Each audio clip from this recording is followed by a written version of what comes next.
Bentley is bringing contrast and depth to its Continental GT family with the launch of a new S range, focused on driving performance and visual presence.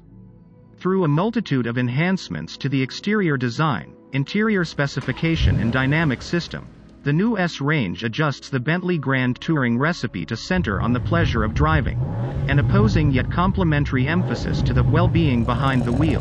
concept of the recent, comfort-centric Azure range launch.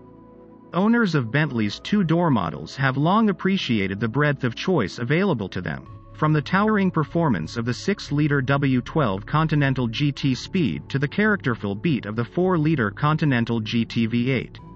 Now, with the arrival of the Continental GT and GTCS, owners can choose to emphasize the sporting character of the 4-liter V8-powered Bentley Continental GT, thanks to a package of performance-focused design and engineering features.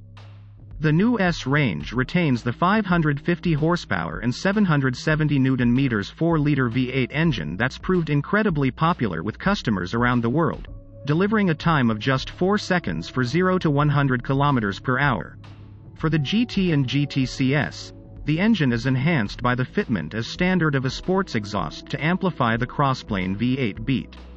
The eager, free-revving and lighter 4-liter V8 engine gives the Continental GTS models a responsive and agile character, and this is amplified by Bentley Dynamic Ride, the advanced 48 volts electric active anti-roll control system first pioneered by Bentley. By generating up 1300 Nm in 0.3 seconds, motors within the anti-roll bars actively compensate for cornering forces to minimize body roll under hard cornering, while also improving ride comfort at cruising speeds by decoupling the left and right-hand wheels from each other.